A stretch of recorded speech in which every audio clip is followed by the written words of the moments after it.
आज के हमारे एपिसोड की स्टार्टिंग में हमें उस गुफा के बाहर का सीन दिखाया जाता है, जहाँ पे उस गुफा के अंदर जितने भी थोड़े बहुत बचे हुए लोग होते हैं उन सभी को जुगेगन और रिन बाहर लेके आ जाती हैं। और जुगेगन बाहर आने के बाद कह रहा होता है उस गुफा के अंदर काफी सारे लोग मारे गए हैं, बस यही लोग कुछ जो बचे हुए हैं वही जिंदा है बस। और वहाँ पे जितना भी जिंदा बचे हुए लोग थे हमने उन सभी को बाहर निकाल दिया है, लेकिन इन सभी की हालत भी ठीक नहीं है, इन सभी की हालत काफी ज्यादा क्रिटिकल है अभी। फिर वो रिन से कहता है रिन क्या तुम अपनी एनर्जी का यूज करके इन सभी लोगों को थोड़ा बहुत हील कर सकती हो। रिन कहती है ठीक है मैं एक बार ट्राई करके देखती हूँ। यही कहकर वो अपनी एनर्जी का यूज करके उन सभी लोगों को थोड़ा बहुत हील करने की कोशिश करने लगती है, लेकिन वो इसमें नाकामयाब हो जाती है। वो उन लोगों को हील नहीं कर पाती है। वो आगे परेशान होते हुए कहने लगती है इन लोगों को जो जख्म मिला है वो कोई सिंपल जख्म नहीं है जिसको मैं एनर्जी से यूज करके भर सकूं। मैं इन लोगों को हील नहीं कर पा रही हूँ, मैं सिर्फ छोटे मोटे जख्म को ही अपनी पावर का इस्तेमाल करके हील कर सकती हूँ, इतनी ज्यादा क्रिटिकल कंडीशन को मैं ठीक नहीं कर सकती हूँ। ये सुनकर जुगेगन कहता है कि अगर हम लोगों ने जल्दी इन लोगों को ट्रीट नहीं किया तो इनकी कंडीशन और भी ज्यादा खराब हो सकती है, शायद ये लोग मारे भी जा सकते हैं। क्या हम इन्हें बचाने के लिए कुछ भी नहीं कर सकते, हम इन्हें बस मरते हुए देख सकते हैं। ये सुनकर रिन सोचती है मैं अभी कुछ आम लोगों को भी नहीं बचा पा रही हूँ, मैं खुद को एक असहाय जैसा महसूस कर रही हूँ। मेरी जैसी कोई कैसे खुद को मुरीम यूनियन की मेंबर कह सकती है जो कुछ साधारण लोगों की जान भी नहीं बचा पा रही है। लेकिन तभी उन दोनों को आवाज आती है कि तुम लोगों ने काफी अच्छा काम किया, तुम लोगों ने काफी अच्छी तरह से लोगों को बचाया। अचानक से ये सुन के वो दोनों ही चौंक जाते हैं, वो दोनों ही जल्दी से उस तरफ देखने लगते हैं जहाँ से ये आवाज आया हुआ होता है। और वो लोग जैसे उस तरफ देखते हैं तो वो लोग देखते हैं कि सनवू गुफा से बाहर आ गया होता है, जो उन लोगों को देखते हुए कह रहा होता है कि तुम लोगों ने काफी अच्छी तरह से अपने मिशन को सक्सेसफुली कंप्लीट किया। तभी वो लोग सनवू को देख के सनवू के पास जल्दी से भागते हुए जाते हैं और रिन सनवू से कहती है कि मुझे ये देख के काफी अच्छा लगा कि आप बिना जख्मी हुए बाहर आ गए। सनवू कहता है हाँ तुम लोग को भी देख के लगता है कि तुम लोग को भी कोई भी चोट नहीं लगा है। आगे रिन कहती है कि हम लोग तो पूरी तरह से ठीक है, लेकिन जिन लोगों को हम अंदर से रेस्क्यू करके लाए हैं उन लोगों की हालत बिल्कुल भी ठीक नहीं है, उन लोगों की कंडीशन काफी ज्यादा क्रिटिकल है। मैंने अपनी एनर्जी का इस्तेमाल करके उन लोगों को हील करने की कोशिश भी की, मैं उन लोगों को हील नहीं कर पाई, मैं इसमें नाकामयाब हो गई क्योंकि मुझे उन लोगों की जख्म कुछ नॉर्मल जख्म नहीं लग रहे, उन लोगों की जख्म कुछ अजीब से हैं। ये सुनकर सनवू उन सभी लोगों की तरफ बढ़ते हुए कहता है कि जबकि मैं यहाँ पे आ गया हूँ तो तुम लोग उसकी चिंता मत करो, उन सभी की जिम्मेदारी अब मेरे ऊपर छोड़ दो। यही कहने के साथ सनवू अपने कपड़े के अंदर हाथ डालते और अपने कपड़े के अंदर से कुछ निकालता है। फिर आगे वो उन दोनों से कहता है कि तुम लोगों ने काफी ज्यादा मेहनत की है इन लोगों को बचाने के लिए, इसलिए तुम लोग थोड़ा सा रेस्ट कर लो, अब इन लोगों की जिम्मेदारी मेरी है, अब इन लोगों को मैं बचाऊंगा।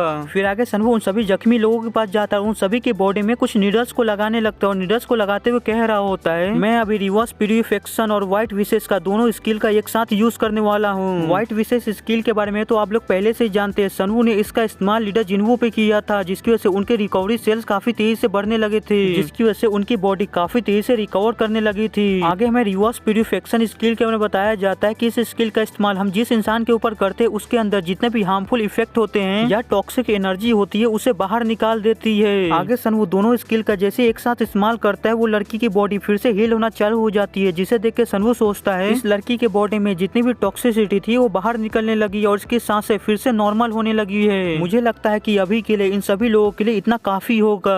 आगे सनवू उन सभी लड़कियों का इलाज करने के बाद खड़ा होकर जुगेगन और रिन से कहता है कि ये काम खत्म हो गया, अब इन लोगों की हालत फिर से नॉर्मल जैसी हो गई है, अभी के लिए इनकी जो क्रिटिकल कंडीशन थी वो ठीक हो गई है, अभी लोग नॉर्मल स्टेट में, अगर इन्हें पूरी तरह से रिकवर होना है तो इन्हें डॉक्टर के पास जाना होगा, लेकिन अभी के लिए कम से कम इन लोग की जान खतरे से बाहर है, ये लोग अभी मरेंगे नहीं। आगे रिन सनवू से पूछती है क्लैन लीडर आखिर इन लोग को हुआ क्या था, इन लोग की हालत इतनी ज्यादा खराब कैसे हो गई थी। सनवू उसे बताता है कि इन लोग की हालत इतनी ज्यादा खराब इसलिए हुई थी क्योंकि इन लोग को ड्रग दिया गया था। मुझे लगता है कि तुम लोग इस ड्रग के बारे में पहले से ही अवेयर हो गए कि ये ड्रग अफ्यूम से भी ज्यादा नशीली होती है। ये सुनकर रिन कहती है क्या वो सभी लोग इस ड्रग का इस्तेमाल लड़कियों पे करते हैं, उन्हें सामान की तरफ बेच देते हैं। सनवू कहता है हाँ वो लोग ऐसा ही करते हैं, वो लोग ह्यूमन ट्रैफिकिंग करते हैं, वो लोग ह्यूमन को बेचते हैं। ये सुनकर रिन कहती है हम इस इंसिडेंट को ऐसी नजरअंदाज नहीं कर सकते हैं। जुगेगन भी कहता है हाँ वो बिल्कुल सही कह रही है, हमें जितनी जल्दी हो सके इस इंफॉर्मेशन को यूनियन को देना होगा ताकि वो गवर्नमेंट के साथ मिलके वुलेंग ग्रुप को एक ही झटके में खत्म कर दे। ये सब सुन के सनवू कुछ भी नहीं बोल रहा होता है, बस वहाँ पे खड़ा होता है और स्माइल कर रहा होता है। ये देख के रिन उससे पूछती है क्लैन लीडर आखिर आप स्माइल क्यों कर रहे हैं, आप यहाँ पे ऐसे क्यों खड़े हैं। ये सुनकर सनवू कहता है भले हम इस जानकारी को यूनियन को दे दे और वहाँ पे जाके इस चीज के बारे में आवाज उठाए, लेकिन इन सभी चीजों का कोई भी फायदा नहीं होगा, वो सभी लोग इस चीज को नजरअंदाज कर देंगे क्योंकि हमारे पास कोई भी स्ट्रॉन्ग एविडेंस नहीं है। और रही बात गवर्नमेंट की, अगर हम उन्हें इस बारे में रिपोर्ट भी कर देते हैं, सारी जानकारी भी दे देते हैं, फिर भी वो इन्वेस्टिगेशन नहीं करेगी, भले हमारे पास सबूत ही क्यों ना हो। रिन कहती आप कहना चाहते हैं कि इन सभी इंसिडेंट के पीछे मुरीम यूनियन और गवर्नमेंट है। सनवू कहता है हाँ तुम बिल्कुल सही हो, मुरीम यूनियन के अंदर एक कोई ऐसा है जो इन सारी चीजों के बारे में जानता है कि आखिरकार यहाँ पे क्या हो रहा है और वुलेंग ग्रुप क्या है, वो क्या कर रहे हैं, उन सभी चीजों के बारे में जानता है, फिर भी वो सारी चीजों को नजरअंदाज कर रहा है। ये सुनकर जुगेगन और रिन दोनों ही चौंक जाते, वो बहुत ही बुरी तरह से कांपने लगते, उन लोगों लोगों को इस चीज पे भरोसा ही नहीं हो रहा होता है कि ऐसा भी कुछ है। आगे सनवू कहता है क्या तुम लोगों को मेरे वर्ड्स याद है जो मैंने यहाँ पे आने से पहले तुम दोनों को कहा था? अगर तुम लोगों ने सच्चाई सुनी और तुम लोग मेरे साथ आए तो तुम लोगों को पीछे हटने का कोई भी चांस नहीं मिलेगा, तुम लोग पीछे नहीं हट पाओगे। तो यही मौका है तुम दोनों के पास कि तुम दोनों आखिर क्या करना चाहते हो। अगर तुम लोग को यूनियन के ऊपर मेरे से ज्यादा भरोसा है तो तुम लोग यूनियन के ऊपर ट्रस्ट कर सकते हो, या तुम दोनों को मेरे ऊपर ज्यादा भरोसा है यूनियन से। यही मौका है तुम्हारे पास चूज करने का कि तुम लोग क्या करना चाहते हो, तुम लोग किसे चूज करते हो। ये सब सुन के रिन कहती है मुझे पहले ये बताओ कि आखिर वो इनसाइडर कौन है। सनवू बताता है कि वुलेंग ग्रुप अभी सिर्फ 2 ही रीजन में अपने ड्रग को डिस्ट्रीब्यूट कर रहा है। पहला रीजन तो है जेजिंग और दूसरा रीजन है आनवू। आनवू रीजन का नाम सुन के जुगेगन और रिन दोनों ही चौंक जाते। वो कहते क्या अनवू? आगे सनवू कहता है कि जैसा कि तुम दोनों को पता है कि जेजिंग को काफी लंबे समय से वुलेंग ग्रुप कंट्रोल करता है, जिसकी वजह से वहाँ पे वुलेंग ग्रुप का कंट्रोल और इन्फ्लुएंस काफी ज्यादा है मुरिम यूनियन से। तो वहाँ पे ड्रग्स को डिस्ट्रीब्यूट किया जा रहा है ये समझ में आ रहा है, लेकिन वहीं पे आनवू इन सारी चीजों से काफी ज्यादा अलग है। वहाँ पे 2 डिफरेंट फैक्शन है, उन्हें मुरिम यूनियन का पिलर भी कहा जाता है। पहला है सातो क्लैन का लीडर स्काई स्वॉर्ड क्लैन और दूसरा है नैमगोंग क्लैन। नैमगोंग क्लैन के सबसे यंगेस्ट सन की मौत 5 साल पहले ओपियम की ओवरडोज की वजह से हो गई थी।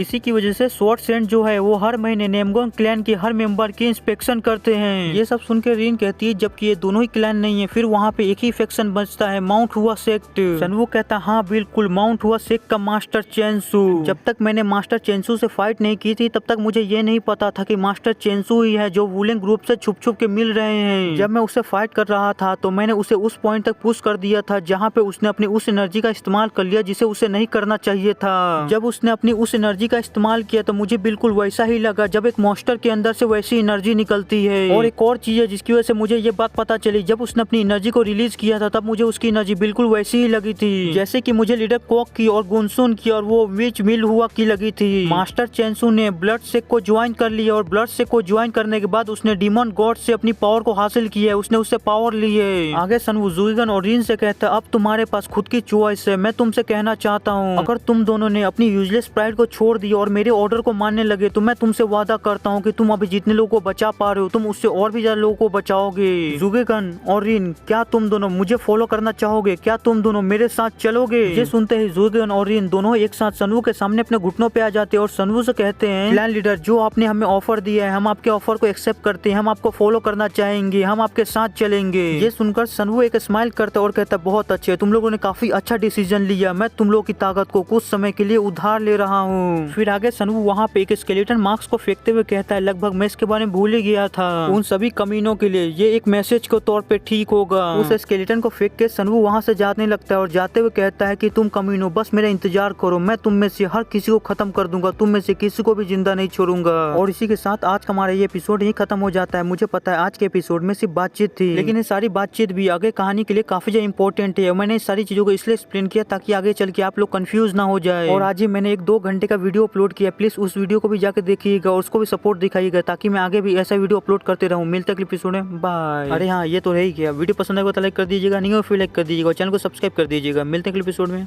बाय।